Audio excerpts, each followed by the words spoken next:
डेरा इस्माइल खान में security forces के दहशत गर्दों के खिलाफ मुख्तलिफ ऑपरेशन, 27 दहशत गर्द हलाक। ISPR के मुताबिक सिक्योरिटी फोर्सेज के दराजंदा में इंटेलिजेंस बेस्ड ऑपरेशन के दौरान 17 दहशत गर्द मारे गए, ठिकाने तबाह। कोलाची में 4 दहशत गर्द हलाक। ऑपरेशन के दौरान 2 सिक्योरिटी एहलकार बहादुरी से लड़ते हुए शहीद हुए। 6 दहशत गर्दों ने दराबिन में चेक पोस्ट पर हमला किया। बारूद से भरी गाड़ी चेक पोस्ट से टकराई। हमले के बाद खुदकुश हमलावर ने भी खुद को उड़ा दिया। धमाकों में इमारत गिरने से 23 सिक्योरिटी एहलकार शहीद हुए। सिक्योरिटी फोर्सेज की मौसर कार्रवाई में 6 दहशतगर्द मारे गए। मुमकिन दहशतगर्दों के खात्मे के लिए क्लियरेंस ऑपरेशन। ISPR का कहना है, बहादुर जवानों की कुर्बानियां हमारे अज़्म को मजीद तक़वियत देती हैं।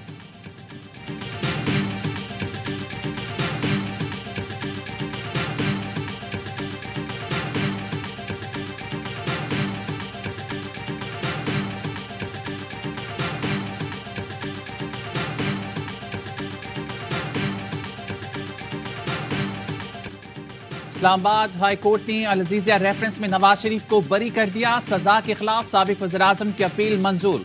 चीफ जस्टिस आमिर फारूक ने रिमार्क्स दिए, दस्तावेज को दुरुस्त मान लिया जाए तो साबित नहीं होता नवाज शरीफ का अल अज़ीज़िया और हिल मेटल से कोई ताल्लुक है।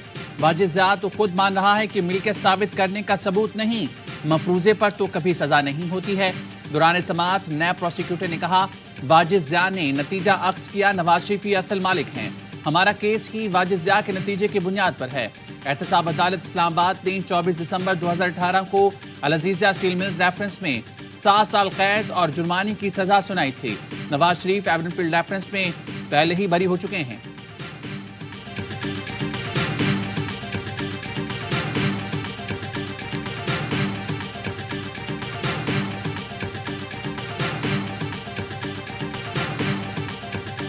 शुक्र है जी अल्लाह का, अल्लाह ताला ने उन्हें सुरखरू किया है। और जो बात बड़े सालों से कही जा रही थी कि ये पैडेड केसेस हैं, ये बनाए गए हैं, जिस तरह उजलत में ये सारा कुछ किया गया, आज उसका रिजल्ट आप सबके सामने है।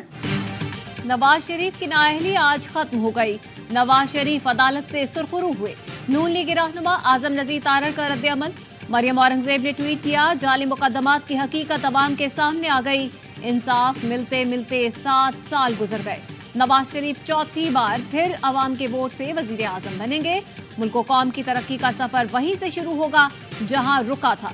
वजीर आजम नवाज शरीफ, पाकिस्तान को मुबारक हो, अच्छा वक्त आएगा।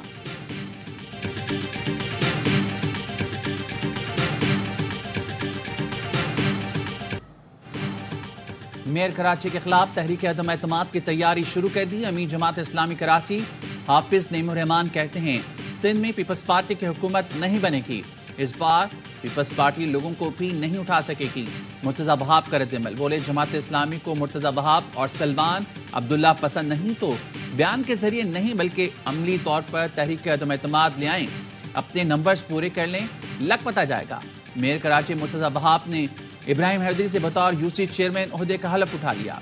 डिप्टी मेयर सलमान अब्दुल्ला मुराद ने मलिर की यूसी से बतौर चेयरमैन ओहदे का हलफ उठाया।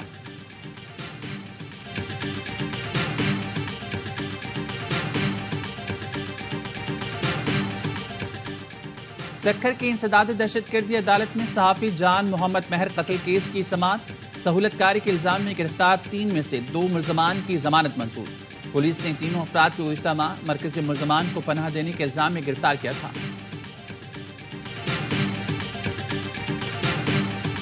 30 दिसंबर को इंशाल्लाह ताला प्रोजेक्ट रेनोवेशन का कंप्लीट हो जाएगा। 108 बेड इसमें इंक्रीज भी हो जाएंगे। हमने सैटेलाइट क्लिनिक्स इस हॉस्पिटल से रिलेटेड बनाए हैं। कोर्ट ख्वाजा सईद में बनाया है, दूसरा शादरा हॉस्पिटल में बनाया है, ताकि अगर वहाँ पे हार्ट का पेशेंट आता है तो वहीं पे उसको इनिशियल ट्रीटमेंट हो जाए। निगरान वज़ीर आला पंजाब मोहसिन नकवी का पंजाब कार्डियोलॉजी सेंटर का दौरा, कहते हैं अस्पताल में पहले से बेड्स की कमी है, 108 बेड्स का इजाफा होगा, सैटेलाइट क्लिनिक बनाने हैं, पूरी कोशिश है 30 दिसंबर तक ये प्रोजेक्ट मुकम्मल कर लें। कराची में ड्रेप का जाली अद्वियात बनाने वाले कारखाने पर छापा, बड़ी मिकदार में जाली दवाइयां कब्जे में ले ली। तर्जुमान वजारत सेहत का कहना है कि पुलिस ने कारखाने के मालिक और 5 अफराद को गिरफ्तार कर लिया।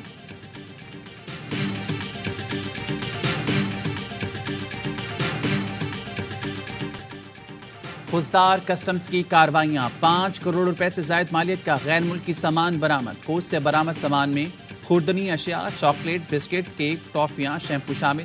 وندر میں ایک اور کارروائی میں بس سے غیر ملکی سگریٹ اور بھارتی گٹکا برآمد کر لیا گیا۔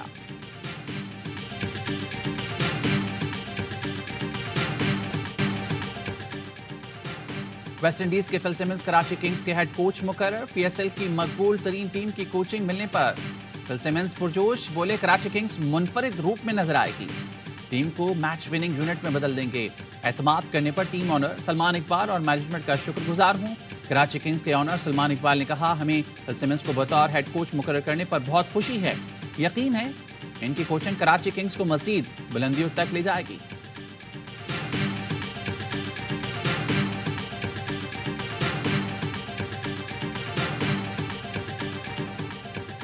بھٹو کی سزا کے خلاف صدارتی ریفرنس کی پہلی سماعت، جسٹس منصور علی شاہ نے سماعت کی قانونی حیثیت پر سوال اٹھا دیے۔ جسٹس منصور نے کہا، حقائق کی بنیاد پر فیصلے کو ہاتھ بھی نہیں لگا سکتے۔ سپریم کورٹ بھٹو کیس میں فیصلہ سنا چکی ہے اور نظرثانی بھی خارج ہو چکی ہے، ختم ہوئے کیس کو دوبارہ کیسے دیکھ سکتے ہیں؟ بتائیں کیس میں قانونی سوال کیا ہے؟ چیف جسٹس نے کہا، ساتھی جج نے انتہائی اہم نوعیت کے دو سوالات اٹھائے ہیں، ایک آئینی اور دوسرا فوجداری، اس پر عدالتی معاونت کی ضرورت پڑے گی۔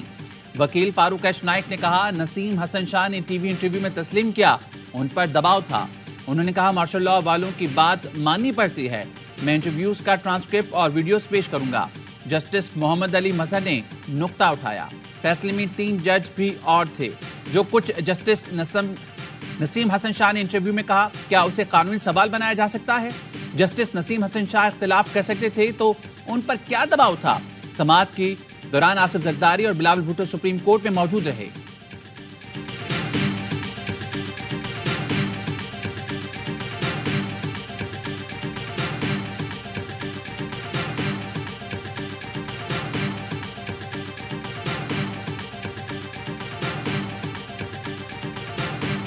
The last time when the matter was fixed in court was on 12th of November 2012, but unfortunately thereafter the matter was not fixed in court and has remained pending. بدقسمتی سے ذوالفقار بھٹو کی سزا سے متعلق صدارتی ریفرنس 11 سال سے سنا ہی نہیں گیا، اس ریفرنس پر فیصلہ ہونا ضروری ہے۔ صدارتی ریفرنس پر سماعت کے دوران چیف جسٹس قاضی فائز عیسیٰ کے ریمارکس، سماعت جنوری تک ملتوی کر دی۔ مختصر حکم نامہ لکھواتے ہوئے کہا، ہائی کورٹ کا عدالتی دائرہ اختیار دیکھا جائے گا کہ ایک قتل کیس براہ راست کیسے سنا۔ عدالت وعدہ معاف گواہوں کے بیانات اور حقائق پر بھی معاونت چاہتی ہے۔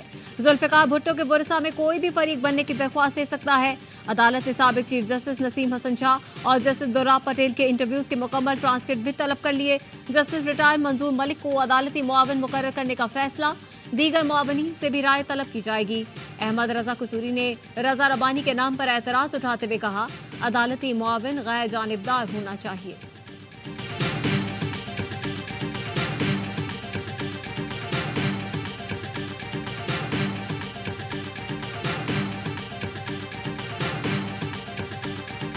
ہمارا عدالت سے یہ اپیل ہے کہ آپ نے تاریخ کو درست کرنا ہے، آپ نے اپنے ہاتھوں سے یہ خون دھونا ہے، آپ نے جو اس جرم میں ملوث تھے ان کو بے نقاب کرنا ہے۔ پاکستان کے عوام کا جو اعتماد ہے اس ادارہ میں، اس کے بھی ہمیں بحال کرنا پڑے گا۔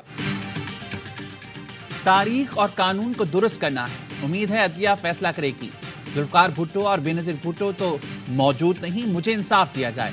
بلاول بھٹو کی سپریم کورٹ کے باہر گفتگو، کہا، الیکشن کے حوالے سے فیصلے پر چیف جسٹس قاضی فائز عیسیٰ پر 100% اعتماد ہے۔ الیکشن کے لیے 8 فروری کی تاریخ پتھر پر لکیر ہے، کسی کو اعتراض نہیں ہونا چاہیے۔